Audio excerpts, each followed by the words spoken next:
Et salut à tous, c'est Mister Cyclisme, bienvenue dans cette nouvelle vidéo. Avant que la vidéo commence, je précise que je suis pris de la gorge et du nez, donc ma voix est un petit peu rogue, je crois que c'est comme ça qu'on dit, comme sur la vidéo pour le Giro, je vous invite à aller la voir d'ailleurs. Mais aujourd'hui, on se retrouve encore pour une preview sur Paris-Roubaix 2016. Bon, alors Paris-Roubaix, comme vous voyez, hein, c'est une course créée en 1896. La première édition a été remportée par Joseph Fischer, hein, c'est une classique flandrienne bien connue des passionnés de vélo. Pour la petite information, elle sera diffusée en direct sur France 3 ce dimanche. Bon, elle a tout comme la Ronde van Vlaanderen, ses héros, et notamment un qui est récurrent, c'est Tom Boonen. Et aussi, nous avons notamment Roger De Vlaeminck qui ont tous les deux remporté à 4 reprises le Paris-Roubaix, cette course mythique. Inutile de préciser que le Paris-Roubaix est une des courses les plus prestigieuses de l'année, en tout cas la classique flandrienne la plus prestigieuse. On passe de suite au profil de l'étape les amis. Alors vous le voyez directement à l'image, un profil mythique, une étape de 257,5 km. Alors on a souvent tendance à l'appeler Paris-Roubaix, mais c'est vrai que ça part très souvent, même tout le temps je pense, de Compiègne. Vous voyez, c'est un profil au contraire du Ronde van Vlaanderen, un profil très plat pardon, mais avec beaucoup de secteurs pavés, et c'est vraiment les spécialistes pavés là qui vont se dévoiler, ça va être une superbe course. Et ben on va passer aux coureurs inscrits. Je reprécise que je ferai que les gros leaders et ceux qui sont vraiment forts sur le pavé. Je vais pas faire toute l'équipe en détail. Et on commence par l'équipe de celui qui a gagné le Paris-Roubaix 2015. C'est John Degenkolb. Malheureusement, l'Allemand ne sera pas présent cette année puisqu'il a été victime d'une chute en début de saison et très blessé. On espère le voir durant cette saison, mais c'est vrai que ça va être très compliqué. Bon, du côté de cette équipe, on aura Bert De Backer, Niki Assarnt et Roy Curvers, Ramon Sikkeldam aussi, mais pas de gros leaders. À la Ethics Quick-Step, on aura engagé la légende Tom Boonen, mais aussi Niki Terpstra, Stijn Vandenberg et Zdenek Stybar, pardon. Une très grosse équipe, sans oublier Tony Martina qui s'est consacré aux classiques flandriennes.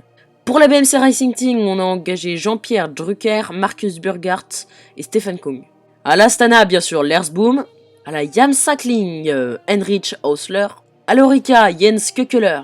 À la Sky, le champion du monde 2014 ne viendra pas malheureusement, alors qu'il avait gagné, je crois, le E3 Arlbeck cette année. Ce sera Luc Rowe ou Andrew Fun pour leader cette équipe. La Lotto Soudal de Jürgen Roelens, mais surtout de Tige Binot qui sera très impressionnant, je pense, même s'il annonce être là en coéquipier. La Team Katusha avec le Norvégien Alexander Kristoff. La Team Lotto NL Jumbo de Seb Van Mark. La Bora Argon 18 de Andreas Schillinger. La Tinkoff de Peter Sagan. La Cofidis Solution Crédit de Florian Sénéchal. La Wandy Group Gobert de Marco Mercato. La Trek Segafredo de Fabian Cancellara. Il y aura aussi Stein de Volder, Jasper Stuyven et Grégory Ras pour l'accompagner. La G2R La Mondiale de Sébastien Turgot et de Alexis Goujard qui sera sans doute là pour partir dans l'échappée.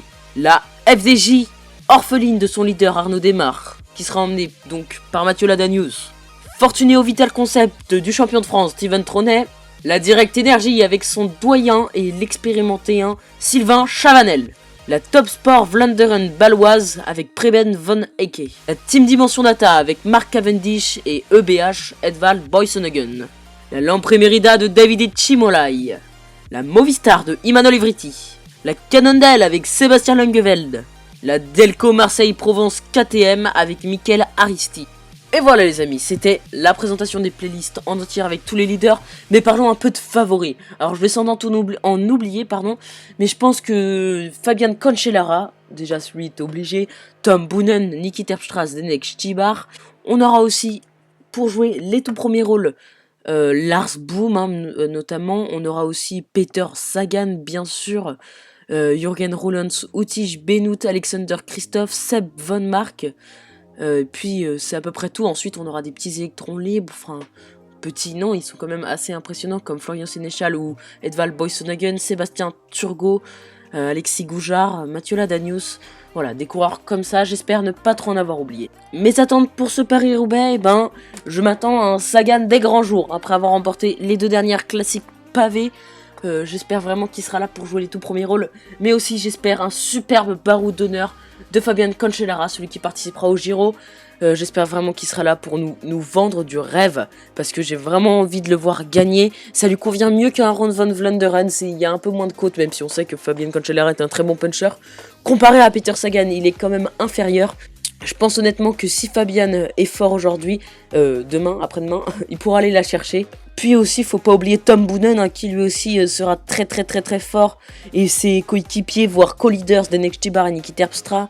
J'en oublie plein, mais vous le savez, vous connaissez un petit peu ceux qui peuvent gagner. Donc voilà, c'est un peu tout sur la course qui arrive au Vélodrome de Roubaix, hein, cette arrivée mythique. Donc voilà, la course de Tom Boonen, hein, celui qui connaît si bien ces secteurs pavés. On espère tous un grand Paris-Roubaix. Et sur ce les amis, je vous dis à bientôt. À dimanche sans doute pour le résumé de ce Paris-Roubaix. Allez, c'était Mister Cyclisme en direct du Hauts-de-France. À bientôt.